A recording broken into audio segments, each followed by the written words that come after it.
सितारे जमी पे बहुत अच्छी फीडबैक मिल रही है। कभी कभी कुछ ऐसी लेटर्स आती हैं या कुछ ऐसा वॉइस मैसेज आ जाता है, वो सुन के रोंगटे खड़े हो जाते हैं। आमिर खान कैसे हैं? गर्मी बहुत है और शॉट खत्म हो गया तो फटाफट पंखा वंखा लेके उनकी तरफ डालते थे, तो बोलते थे दो लोग बैठे हैं यार, दोनों तरफ करो ना। फूड ब्लॉगर हैं, आपको फॉलो करते हैं। सिंपल सा प्यारा सा शो बनाया था, स्ट्रीट फूड का शो, जो बहुत हिट हो गया। जॉली LLB 2 में आप अक्षय जी के साथ काम किए थे। अच्छा लगता है, बहुत डिसिप्लिन्ड एक्टर हैं, बहुत टाइम पे आते हैं, टाइम पे जाते हैं। जाने माने फिल्म डायरेक्टर हिमांशु शेखर खटुआ जी आपके दोस्त? मेरे दोस्त भी हैं और फिल्म इंस्टीट्यूट के मेरे बैचमेट भी हैं, और वो भी बहुत कमाल का काम कर रहे हैं। ओडिया फिल्म करेंगे? अगर उड़ीसा में शूटिंग है फिर तो बिना सोचे समझे हाँ बोल दूंगा। पूरी जो भी जाते हैं अवढ़ा जरूर खाते हैं। इमेजिन नहीं कर सकते कि बिना गार्लिक के, बिना अनियन के इतना टेस्टी फूड कहीं बन सकता है।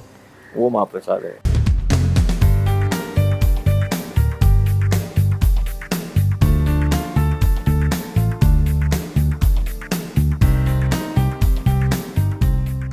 नमस्कार, एक स्वतंत्र साक्षात्कार को स्वागत करुछि मु प्रवीण।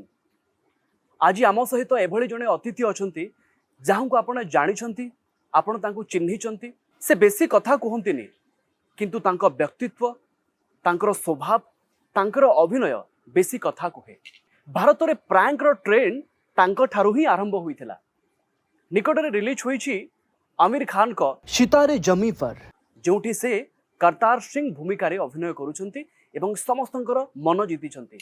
सही करतार सिंह आज आम सहित अछंती। बॉलीवुड फिल्म डायरेक्टर और एक्टर गुरपाल सिंह आम सहित अछंती। सर नमस्ते। नमस्कार, आपका स्वागत है सर।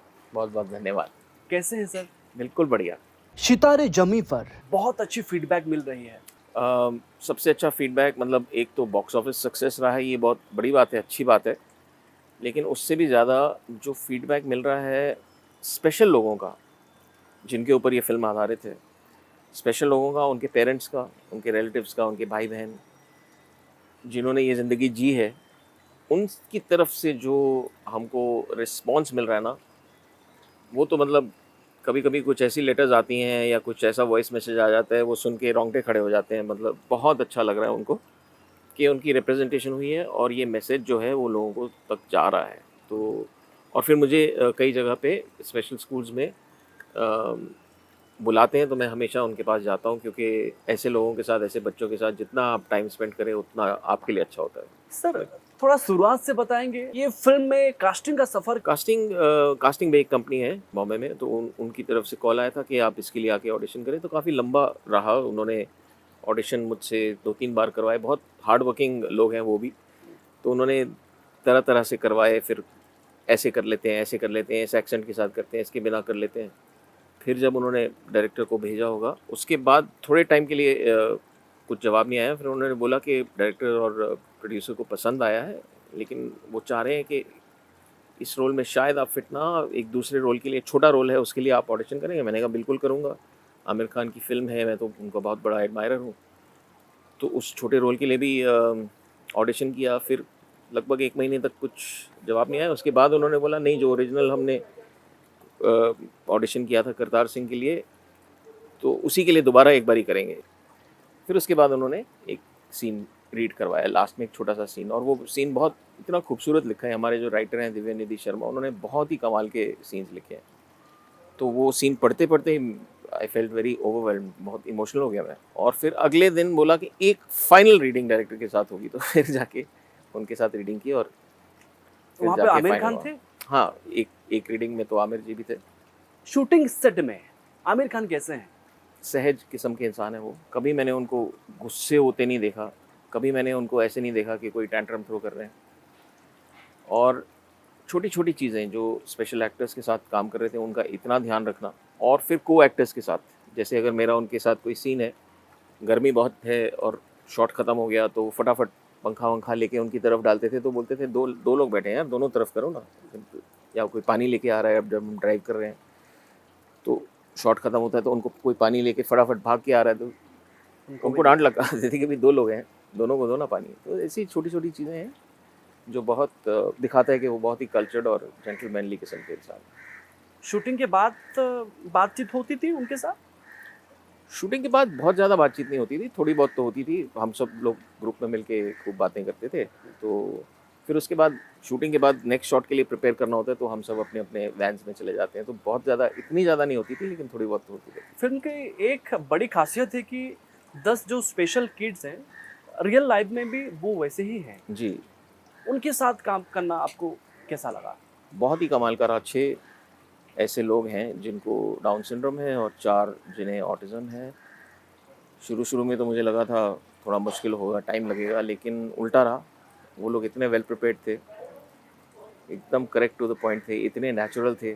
हम लोगों को सीखने को मिला, क्योंकि हम एक्टर्स जो हैं, हम तो बहुत बैगेज कैरी करते हैं, एक्टिंग का बोझ लेकिन एकदम नेचुरल तरीके से और परफेक्ट हर बारी।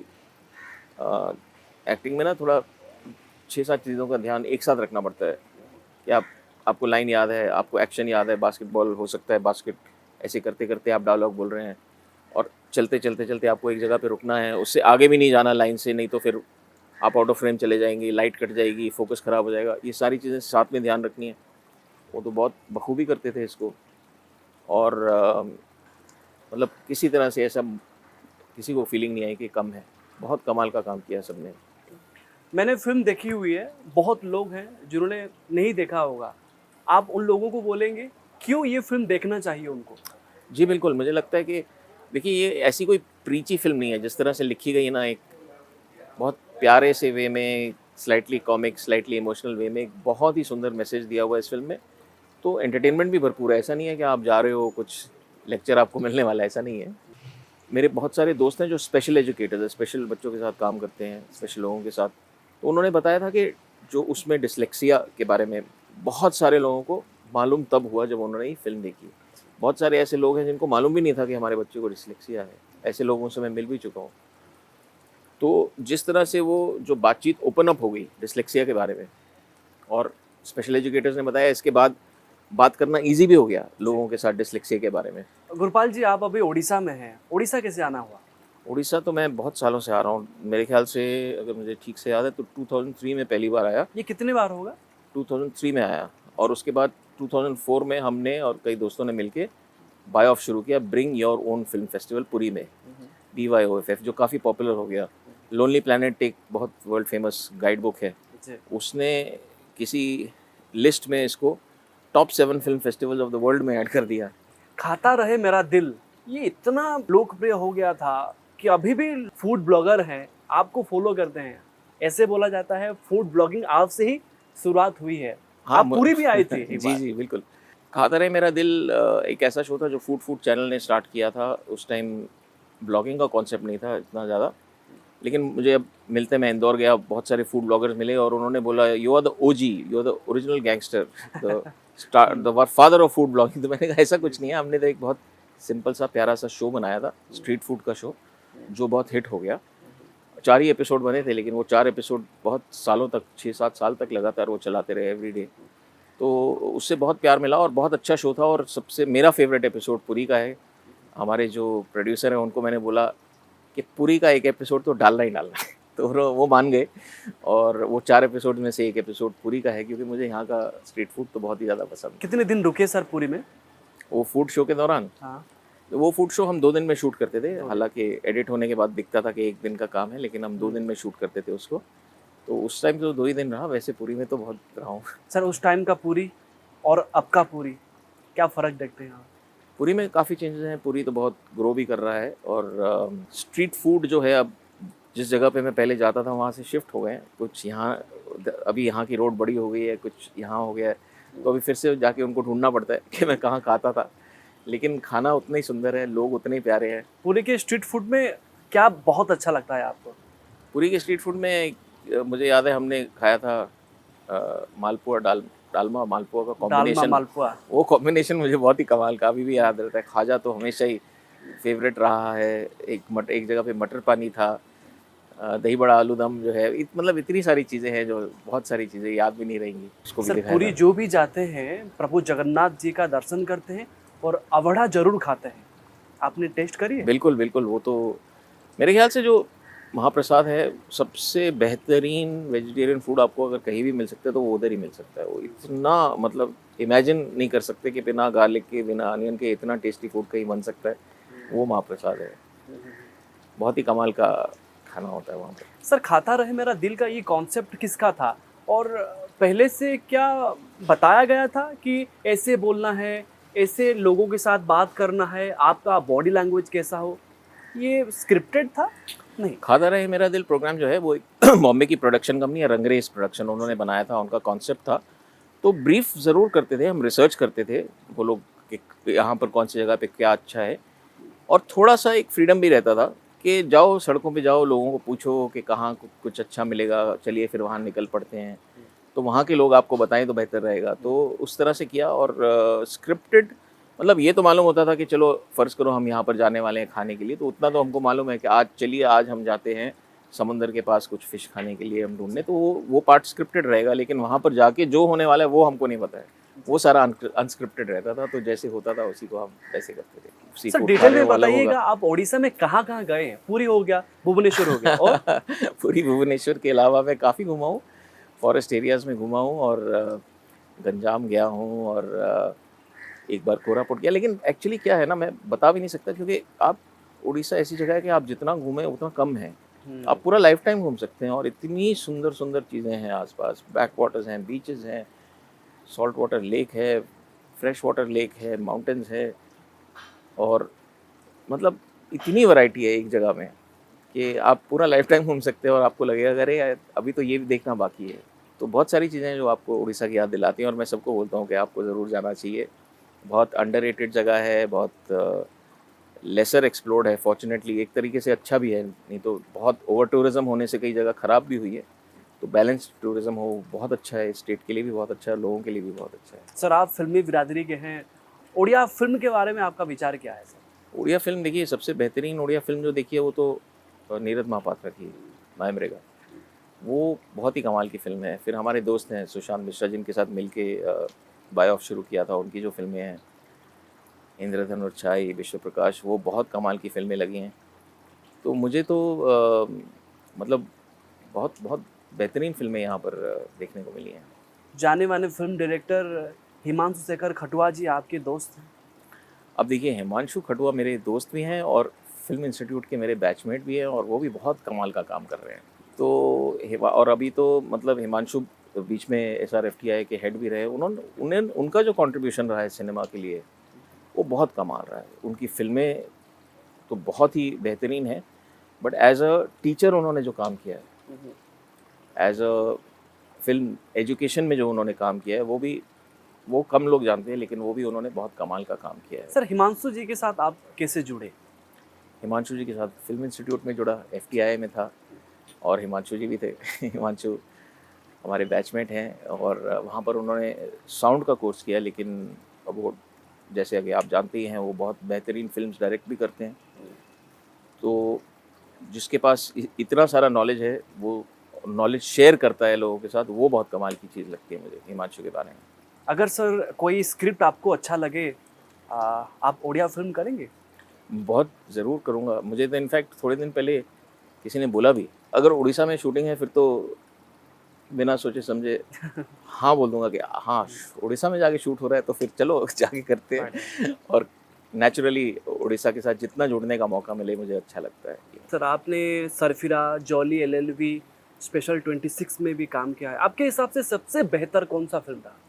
नेचुरली अभी रिसेंटली जो सितारे सितारे ज़मीं ज़मीं पर पर। में काम किया है, मुझे वो तो इसलिए ज़्यादा अच्छा लगा क्योंकि इसमें जो मैसेज है वो मेरे लिए भी बहुत मायना रखता है, इसलिए क्योंकि मैं भी इस फ़िल्म से पहले भी मैं वॉलंटियर करता था, और स्पेशल बच्चों के साथ थोड़ा बहुत काम किया हुआ है, और बॉम्बे में भी एक ऑर्गेनाइजेशन है आशियाना फाउंडेशन, उनके साथ भी वॉलंटियर करता हूँ, बच्चों के साथ काफ़ी काम करता हूँ बहुत सालों से। तो मेरे दिल के भी बहुत करीब थी ये फ़िल्म। तो हाँ, अभी तक का जो मैं बोलूँगा कि मेरी फ़ेवरेट फ़िल्म इनमें से सितारे ज़मीं पर है, और मेरा फ़ेवरेट कैरेक्टर अभी तक जो मैंने कैरेक्टर्स प्ले किए हैं, और भी किए हैं, छोटे-छोटे किए हैं, बहुत अच्छे प्यारे कैरेक्टर्स मिले हैं, स्काई इज़ पिंक में या जलसा में या कटहल में, और कई फ़िल्मों में। लेकिन समहाउ आई फ़ील कि ये I am closer to this character, I like this. अच्छा लगता राम है। रेड्डी की फ़िल्म द फेबल में आप आ रहे हैं। राम रेड्डी की फ़िल्म द फेबल में एज़ एन एक्टर तो मेरा बहुत छोटा-सा है, very very small tiny bit. लेकिन उसमें मेरा योगदान लोकेशंस में और कास्टिंग में ज़्यादा रहा। हाँ, इसमें जो मेन कास्ट है, वो वाली कास्टिंग एक टेस्ट जोसेफ कास्टिंग एजेंसी है बॉम्बे में, उन्होंने की थी, जो मेन प्रोफेशनल एक्टर्स की, और उसमें नॉन प्रोफेशनल एक्टर्स भी हैं जो वहाँ के गांव के लोग हैं आसपास के। वो वाली कास्टिंग मैंने की थी इस फिल्म के लिए, द फेबल के लिए। सर आपके पिताजी बोल रहे थे आप सरकारी नौकरी करें, जी आपका ख्वाहिश था एक्टिंग लाइन में आने के? जी जी। पिताजी सरकारी नौकरी करते थे, तो उनको उनको खुशी होती है अगर मैं सरकारी नौकरी करता। वो भी कहते थे कि इसके लिए तैयारी करो तो बहुत अच्छा है। लेकिन जब मैंने उनको बोला कि मैं फिल्म्स में घुसना चाहता हूँ, तो थोड़े टाइम के बाद फिर उन्होंने सोचा और फिर बहुत सपोर्ट किया। पेरेंट्स ने बहुत सपोर्ट किया इसके बारे में। और मेरे पिताजी के एक और कॉलीग थे, उनकी बेटी जामिया मिलिया में मास कम्युनिकेशन वाला कोर्स कर चुकी थी। उन्होंने भी बोला कि ये फिल्म इंस्टीट्यूट का कोर्स बहुत अच्छा है, आप आपके बेटे को ज़रूर जाना चाहिए। तो फिर वो थोड़े से और कन्विंस हुए। फिर उन्होंने देखा कि ये जिस तरह की लाइन है, ये वाली जो लाइन है, इसमें कुछ ऐसे शोर शॉट होता नहीं है ना। बहुत सारे लोग ट्राई करते हैं, शायद कुछ काम हो ना हो। मुझे भी अगर लोग आके पूछते हैं कि हमको फिल्म्स में काम करना है, एज एन एक्टर करना है, एज ए डायरेक्टर करना है, तो मैं हमेशा उनको बोलता हूँ कि एक सेकेंडरी ऑप्शन भी रखो, सिर्फ एक चीज़ पे डिपेंड मत करो। ये हो सकता है आपको रोल मिले या आपके मतलब का रोल मिले, सारा टाइम काम मिले ना मिले, बाकी टाइम आप क्या करोगे। तो एक सेकंड चीज़ भी आपको साथ में हमेशा रखनी चाहिए। एक सेकंड पैशन होना चाहिए, या सेकंड कमाई का ऑप्शन भी होना चाहिए आपके पास। सर छुपा रुस्तम में जो प्रैंक हो रहा था और अभी के प्रैंक्स में क्या फ़र्क आप देखते हैं? छुपा रुस्तम वो शुरू हुआ था 2000 में, तो 2000 में। और उसमें एक बहुत पुराना प्रोग्राम है, smile you're on candid camera. Concept तो उतना पुराना है, लेकिन जो प्रैंक्स आप करेंगे वो आप उसी टाइम तो उसी टाइम इम्प्रोवाइज़ होती हैं, क्योंकि आपको तो मालूम नहीं कि सामने वाला क्या बोलने वाला है। सर तो रियल हम वो रियल था ना स्क्रिप्टेड था? स्क्रिप्टेड बिल्कुल नहीं था। नहीं था। छुपा रुस्तम कभी स्क्रिप्टेड नहीं था। आइडिया होता था कि ये आइडिया हम करने वाले हैं, अब क्या सामने वाला क्या करेगा वो तो मालूम नहीं होता था। जब भी हम ये प्रैंक करते थे, किसी के ऊपर हमने एक प्रैंक किया, उसको बाद में बता दिया ये आप टीवी पर हो, ये प्रैंक था। वो सब होने के बाद वो जो प्रोडक्शन का मतलब भागा भागा उसके पास जाता था और उनसे साइन करवाता था कि मुझे कोई ऑब्जेक्शन नहीं है अगर आपने ये दिखा दिया मेरा। और उसका फ़ोन नंबर लेते थे और उसको फ़ोन करके बताते भी थे कि ये फ़लाने संडे को आपका शो आने वाला है, आप देख लीजिए। तो खुशी खुशी करते थे, और आपको भी सेंस करना पड़ता था कि इतना ही करो जितने में दूसरे को भी मज़ा आए, उनको ऐसा बुरा ना लगे कि हमने हमारे किसी की इंसल्ट कर दी या कुछ हो गया। उनको रिलीफ हो, अरे थैंक गॉड ये ऐसी सिचुएशन थी, और उनको भी हंसी आए। रोस्टिंग हो रही है, आपको ठीक लगता है रोस्टिंग? रोस्टिंग मैंने देखी है थोड़ी बहुत। अगर सामने वाले को मज़ा आए तो ठीक है, अगर उनके अनुमति के साथ हो रही है तो अच्छी बात है। अभी जो रोस्टिंग भी हो रहा है, बहुत लोगों को गाली भी देते हैं, सोशल मीडिया में उसको लोग देखते भी हैं। ये ट्रेंड को आप कैसे देखते हैं? हाँ, जब स्टैंड अप कॉमेडी शुरू हुई इंडिया में, जो थोड़ी बहुत इंग्लिश की स्टैंड अप कॉमेडी हुई, वो बार्स और पब्स में होती थी। वो मैं देखने गया था कभी कभी। तो उसमें मैंने देखा कि लोग गाली दे रहे हैं तो लोग हंस रहे हैं, मतलब गाली देने की वजह से लोग हंस रहे हैं। किसी ने कुछ ऐसा शब्द बोल दिया जो हम नॉर्मली माइक पे नहीं बोलेंगे, तो लोगों को फ़नी लगता था, मुझे फ़नी नहीं लगता था वो। अगर कंटेंट फ़नी है तो अच्छी बात है, लेकिन सिर्फ गाली देना और उसकी वजह से लाफ्टर लेना, फिर उसके बाद चीज़ें थोड़ी चेंज भी हुई। लेकिन अगर अब अभी आप देखेंगे तो जो कंटेंट है उस पे जो हमारे कंटेंट क्रिएटर्स हैं, जो स्टैंड अप कॉमेडी वाले लोग हैं, बहुत मेहनत कर रहे हैं और बहुत अच्छा काम भी कर रहे हैं। तो हर तरह के लोग हैं। सर कॉमेडी सर्कस सीजन 1 और सीजन 2 में आपने काम करी जी है, जी। वो दौर कैसा था? कॉमेडी सर्कस सीजन और टेलीविज़न का शो था, और वो चाहते थे कि कुछ स्टैंड अप कॉमेडी शो हो। जो प्रोड्यूसर्स थे उनको मैंने सजेशन दिया कि टेलीविज़न में ऐसे लोगों को ज़्यादा पसंद आएगा, अगर स्किट बेस्ड टाइप हो तो। बेशक 2 ही लोग कर रहे हैं, लेकिन उसमें थोड़े थीम्स डाल देते हैं कि शादी का थीम है, या कोई फेस्टिवल का थीम है, या आज खाने पीने का थीम है, तो उसमें कुछ थोड़े ड्रेसेस भी आएंगे, मेकअप होगा, और 2 लोगों के बीच में एक इंटरेस्टिंग अनबन वाला जो है क्लैश होगा, या ये होगा इस तरह से। तो वो वर्क कर गया काफ़ी। तो सीज़न 1 और सीज़न 2 मैंने खुशी से उनके साथ किया, और काफ़ी चीज़ें मिलकर डेवलप की। उसमें भी एक टीम थी बहुत बड़ी, मेरे साथ मेरे को डायरेक्टर धर्मपाल ठाकुर भी थे, और बहुत बड़ी टीम राइटर्स की थी। बहुत अच्छी टीम थी राइटर्स की, और जो कॉमेडी करते थे, जो एक्टर्स थे, वो भी बहुत टैलेंटेड थे, वो इतना इम्प्रोवाइज़ करते थे। तो उसमें बहुत मज़ा आया कॉमेडी सर्कस सीज़न 1 और सीज़न 2 में। उस टाइम का सबसे बेहतर कॉमेडियन आपके हिसाब से कौन था जो कॉमेडी सर्कस सीजन 1 और 2 से क्लिक किया हो? सीज़न 2 में कृष्णा और सुदेश आए। हाँ। उन्होंने बहुत कमाल का काम किया। सीज़न 1 में भी बहुत सारे, एक्चुअली मेरे ख्याल से ऑलमोस्ट सारे जो हैं, क्योंकि हर एक का अपना-अपना स्टाइल होता था। मुझे सभी पसंद आते थे। कपिल शर्मा को लेके आपका विचार क्या है? कपिल के साथ अनफॉर्चुनेटली मुझे ज़्यादा मौका नहीं मिला काम करने का। एक शो था पंजाबी चक दे, उसमें वो एज़ अ कॉमेडियन आए थे। उस टाइम हल्की-फुल्की मुलाकात हुई थी। मुझे बहुत टैलेंटेड लगते हैं वो। उनका शो देखिए कितने सालों से चल रहा है, तो लोगों को पसंद आता ही है। लोगों को खूब हँसाते हैं वो। बहुत ही टैलेंटेड है। और ये अभी भी एक ट्रेंड चल रहा है सर, एक आदमी को औरत का कैरेक्टर दे दिया जाए, वो साड़ी पहनेगा, लड़कियों की तरह एक्टिंग करेगा। सुनील ग्रोवर खास सुनील करके। ग्रोवर तो ऑल टाइम का, मतलब वो तो किसी भी चीज़ को आप दीजिए, कोई उनसे बेहतरीन मिमिक्री और छोटी-छोटी चीज़ें, मैनरिज़्म जो है, वॉइस पकड़ना अलग बात है। जो मैंने एक एपिसोड है, अगर आप देखें सुनील का, वो जिसमें कपिल देव बने हैं और कपिल देव के साथ बैठ के वो कर रहे हैं, वो एपिसोड आप जितनी बार देखें कम है। मतलब उनका बहुत ही कमाल है सुनील ग्रोवर का तो। सर आपके हिसाब से रोस्टिंग और प्रैंक में फ़र्क क्या है? देखिए, प्रैंक में लोगों को मालूम नहीं होता कि आप शूट कर रहे हो। रोस्टिंग में सामने बैठ के आप किसी की इंसल्ट कर रहे हो, कभी-कभी हल्की-फुल्की इंसल्ट होती है, कभी ज़्यादा हो जाती है। आइडिया दोनों में हँसाने का है लोगों को। और प्रैंक शोज़ में मुझे बहुत मज़ा आया था। बट जैसे कि मैंने बोला कि सोच समझ के कि कहाँ पे लाइन, वो भी हर एक आदमी का अलग होता है। अगर हमने सेम प्रैंक 5 लोगों के साथ किया, तो हो सकता है कि एक आदमी बहुत जल्दी गुस्सा होने वाला है, तो उससे पहले आप उसको रोक दो। हो सकता है दूसरा बहुत पेशेंट आदमी हो और वो भी आपको अच्छा ठीक है, तो हो सकता है उसके साथ प्रैंक बहुत लंबा चल जाए। वो आपको जज करना पड़ता है। युवा अभिनेता हैं जो एक्टिंग लाइन में आने के लिए स्ट्रगल कर रहे हैं, उनको आपका क्या टिप्स रहेगा? मुझे बहुत सारे लोग बोलते हैं, जो खासकर जो बॉम्बे आना चाहते हैं, कि मैं बॉम्बे आ रहा हूँ, मैं क्या तैयारी करूँ एक्टिंग के लिए। तो 3-4 चीज़ें जो मैं हमेशा उनको बोलता हूँ। एक तो बोलता हूँ कि खाना बनाना सीखो। उनको लगता है कि मैं कुछ फ़नी चीज़ बोल रहा हूँ या मज़ाक कर रहा हूँ, लेकिन ये फ़नी चीज़ नहीं है, ये सच है। वो इसलिए क्योंकि बॉम्बे बहुत हार्श जगह है, बहुत ऐसे, मतलब लाखों लोग हैं। आपके जो नेबर्स हैं, हाँ, हो सकता है आप उनको जानते हो, नहीं जानते हो। एक कम्युनिटी नहीं है आपके पास। घर का जो सेफ्टी है, घर का सेफ्टी नेट, वो नहीं है आपके पास। तो जब आप फ़ील करते हो कि अरे कुछ गड़बड़ हो गया या कुछ अच्छा, आज का दिन अच्छा नहीं जा रहा या कुछ प्रॉब्लम, तो सबसे पहले चीज़ होती है कम्फर्ट फूड, घर का खाना। किसी को राजमा चावल पसंद है, किसी को आलू का पराठा, किसी को, पहले तो वो बनाना सीखो जो आपका कम्फर्ट फूड है, क्योंकि वो आपको कम्फर्ट देगा। नहीं तो बॉम्बे में जाओगे आप, 10 रुपये में, 12 रुपये में, 15 रुपये में वड़ा पाव खाओगे रोज़-रोज़, या मैगी खाते रहोगे, तो आप बीमार हो जाओगे। खुद को आप तैयार कर लो पहले। तो पहले तो खाना। ठीक। दूसरा, एक कम्युनिटी बिल्ड करो अपने आस-पास। आप जाते ही कुछ ऐसे लोगों से मिलो जो आपके लिए कम्युनिटी बन जाए, क्योंकि कम्युनिटी फीलिंग, उसके लिए आप जाइए, कोई फ़िल्म की स्क्रीनिंग हो रही है, कोई इंटरेस्टिंग जगह पे कुछ कोई इवेंट हो रहा है, तो आप वहाँ जाओ, लोगों से मिलो और जितना ज़्यादा हो सकता है दोस्त बनाओ, क्योंकि कम्युनिटी आपको सपोर्ट करती है।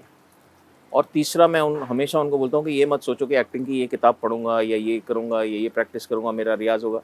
उसके अलावा और बहुत कुछ सोचो। जैसे मैं आपको बोल रहा था, डॉक्यूमेंट्री फ़िल्म्स देखने के लिए मैं बोलता हूँ एक्टर्स को, या आर्ट गैलरी में जाके पेंटिंग्स को देखो, या कोई भरतनाट्यम का परफॉर्मेंस हो रहा है, आप वो जाके देखिए। कोई भी, कुछ भी इस तरह की चीज़ हो रही है, जितनी ज़्यादा चीज़ों के बारे में आप सोचोगे, उतना ज़्यादा आपके माइंड में दरवाजे, खिड़कियाँ जो हैं वो खुलती रहेंगी, और वो आपको बेटर अभिनय करवाएंगी, आपसे, आपको बेटर एक्टर बना सकते हैं।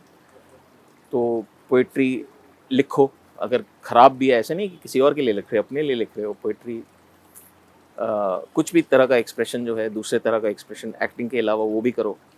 सर जॉली एलएलबी 2 में आप अक्षय जी के साथ काम किए थे। जी। अक्षय कुमार आपको कैसे लगते हैं? अक्षय जी के साथ जॉली एलएलबी 2 में भी काम किया हूँ, फिर उसके बाद सरफिरा, उसमें भी सरफिरा। छोटा सा था उनके साथ, और फिर स्काई फोर्स, 3 बार ही उनके साथ। और स्पेशल 26 में वो थे, लेकिन मेरा सीन उनके साथ नहीं था, मेरा अनुपम खेर के साथ था। तो उनके साथ काम करने का मौका मिला, बड़ा अच्छा लगता है। बहुत डिसिप्लिन्ड एक्टर हैं, बहुत टाइम पे आते हैं, टाइम पे जाते हैं, और जो काम होता है एकदम करेक्ट टाइम पे। मतलब ऐसा नहीं है कि हम उनके लिए वेट कर रहे हैं, अगर पता लगा कि इतने बजे वो आने वाले हैं तो आ गए। अपना काम, काम से काम रखते हैं, बहुत अच्छे तरीके से करके जाते हैं। डिसिप्लिन सीखना है तो उनसे बहुत बहुत शुक्रिया गुरुपाल जी, हमको समय देने के लिए। धन्यवाद आपको सर। बहुत बहुत धन्यवाद, मुझे बहुत अच्छा लगा। जब भी उड़ीसा आता हूँ बहुत अच्छा लगता है, तो इसलिए थैंक यू सो मच। समय सरीछि, आम स्वतंत्र उपस्थापना को एठी रखिबा। नमस्कार।